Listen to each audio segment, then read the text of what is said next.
In my last painting video, I did a speed paint of some tree spirits created by Clay Beast Creation.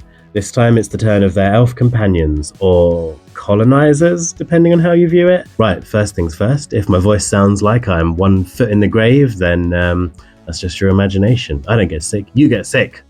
No, I can't lie. I am very, very sick, and I have been so for like a week. I've been trying to put off doing the recording so that my voice would sound a bit better, but that doesn't seem to be happening, and the show must go on, as they say. So, yeah, you just have to listen to my sexy, smooth voice.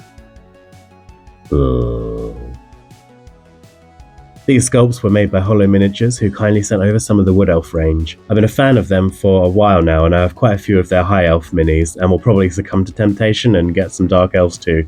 Last time I went through the one-page rules Army Forge and kind of figured out what each unit would count as. This time I don't really need to do that, as these ones are kind of more of a one-to-one with the old Warhammer Fantasy models. Also, as you might be able to tell from the title of the video, I am hyped about Warhammer the Old World. These are definitely going to feature in a battle report sometime soon, once I've got them all done and I know the rules. So I got straight to printing 5 Blade Dancers, 10 Sword Guys, 5 King's Hunters, and a Mage on Giant Eagle. The files come pre-supported and are super easy to print. I have a feeling that over the last couple of years, a lot of creators have gone back and made sure everything is well supported, as most stuff that I've printed recently seemed to be just of a higher standard than when I first started printing. This is no doubt due to creators like Battle Brother Sam and Once in a Six Side, resources like the Mini Rater website, and the growing popularity of printing minis in general. All this is to say, the minis printed with no work needed and only one minor fail on one of the stag's legs. This could be an issue with the supports, but to be honest, I'm not that bothered by one little fail out of all of this printing, and I can't be bothered to go and do it all over again or do any testing. Also, you may notice during the video that one of the stags is missing an antler, but that was just my clumsy ogre hands breaking stuff, so we'll call it battle wounds. These sculpts are awesome, with a lot of dynamic poses and cool details. So after printing everything just so carelessly, I was left with a huge pile of minis to sort through. At this point, I also realised almost every sword and spear had bent where I'd just tossed it aside. No worries, I can either use a hairdryer to reshape it or be more careful in the first place. Since one of those ships has long sailed, I grab a hairdryer and start heating. If I can give you some tips here, it's be more careful, you dummy. Otherwise, blast for 3 to 5 seconds and then hold it for maybe 20 seconds in place. It can help to bend it just a little bit further than it needs, because it will settle and bend kind of back a bit. So by doing that, you kind of counteract that. I have a load of slotted square bases that I want to use, as I'm now planning to try out some Wood Elves in the old world. To fill in the slots, I thought an easy, quick method would be to jam a bit of tissue paper in there, then soak it with super glue. This should soak in and stick to the plastic and dry fairly solid, creating just a nice little filler. I did this, but I had a more gel-like super glue, so it didn't really soak in that well. I think my theory holds up, as I've spilled much super glue over unfortunate clothing.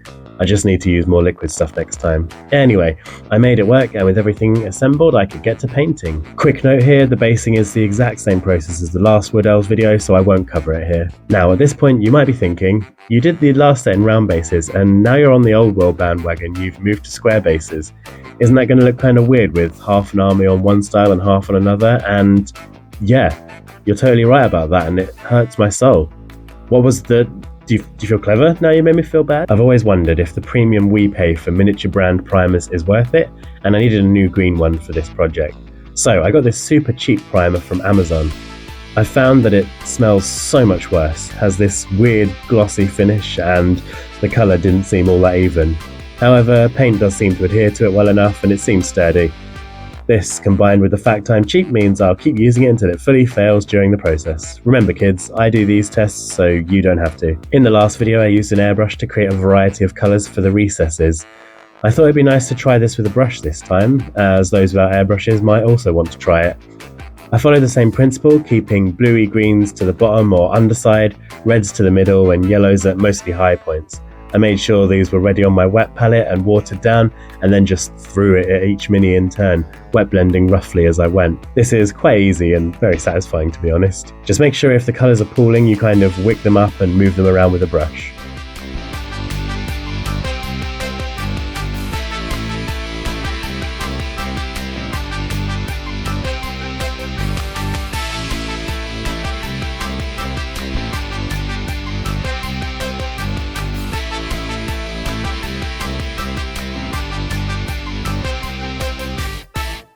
So I wanted the elves to have a similar colour scheme, and I decided the armour and weapons should be made of the same silvery birch type wood.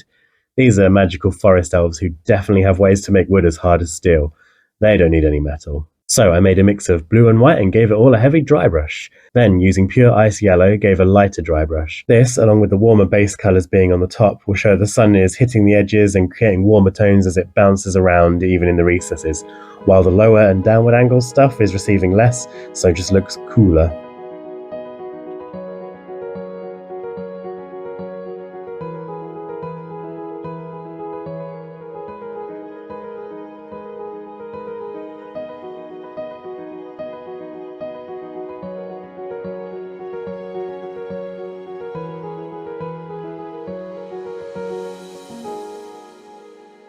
All in all, the brush method took a bit longer, but was just as effective at creating the variation of colour tones. I started out with the skin tones, which I wanted to be a slightly darker, more Mediterranean style colouring. I think it's easy to use the same few colours for minis, and it's actually quite challenging to paint different skin tones, so I generally try for different ones with each army I do. So with this in mind, I started here with dwarf skin from Vallejo.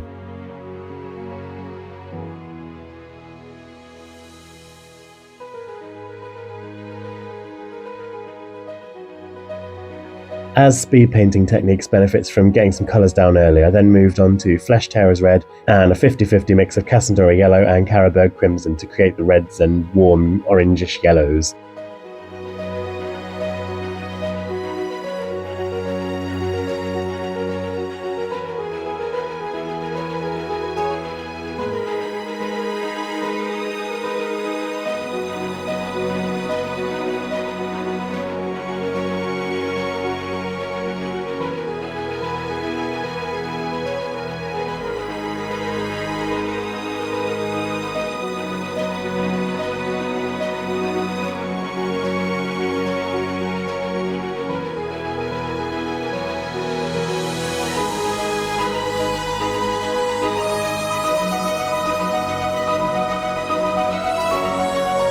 These are the main colours as we used on the last video, so with these steps we've got 80% of the work done. With a lot of the colours down, it's really satisfying to rank them up and see the old school army in formation.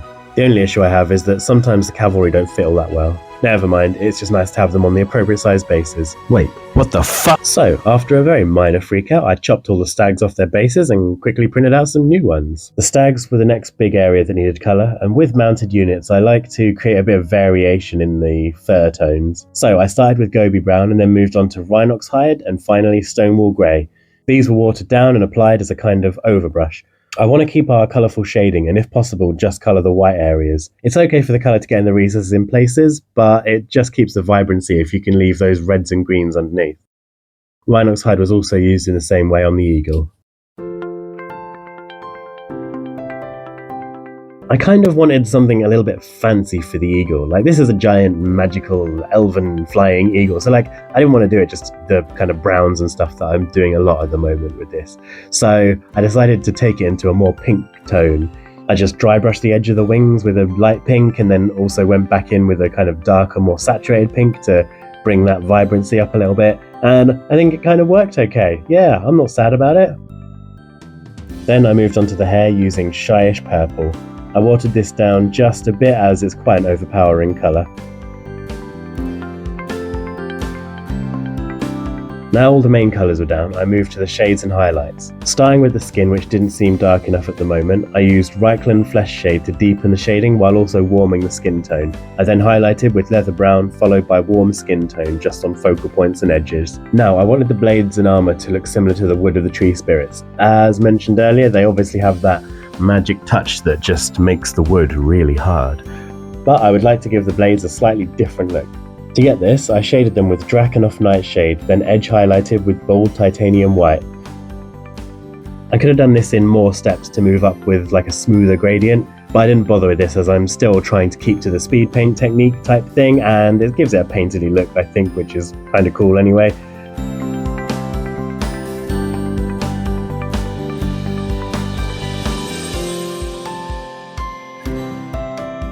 I decided to vary up the stags with what washes and highlights I applied. I used Agrax on 2 of them and then went for a grey sear highlight and a bone white on another one.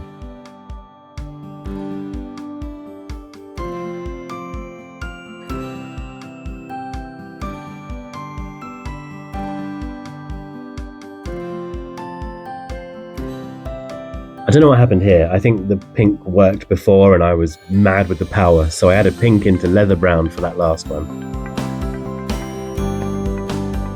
I highlighted the red and yellow after this, using a kind of overbrush to save my rapidly dwindling attention span.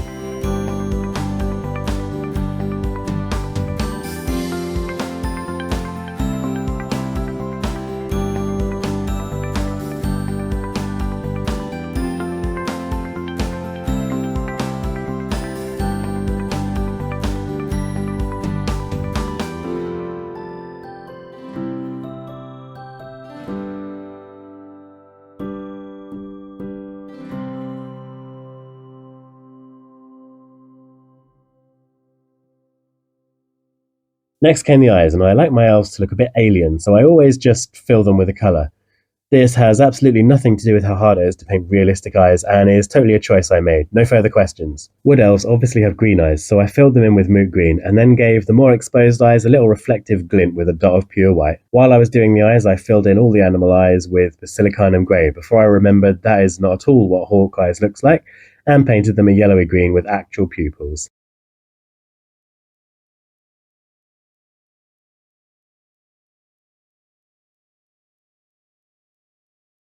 I got some quick colour on the hawk's talons with seraphim sepia, and then painted all the gems green and yellow. I based them in my darkest tone, then about halfway through switched to basing with the mid-tone just to confuse you. The trick with gems is to shade and highlight the opposite way round, so I added lighter colours to the bottom and shading on the top. Then simply put a dot of pure white and it looks like the light is bouncing off a shiny surface.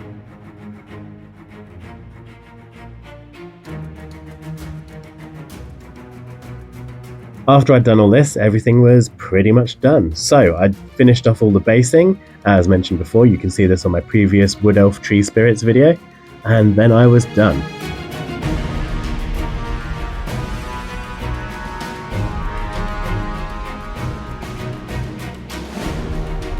I am super hyped about Warhammer the Old World and really looking forward to taking these guys to the battlefield.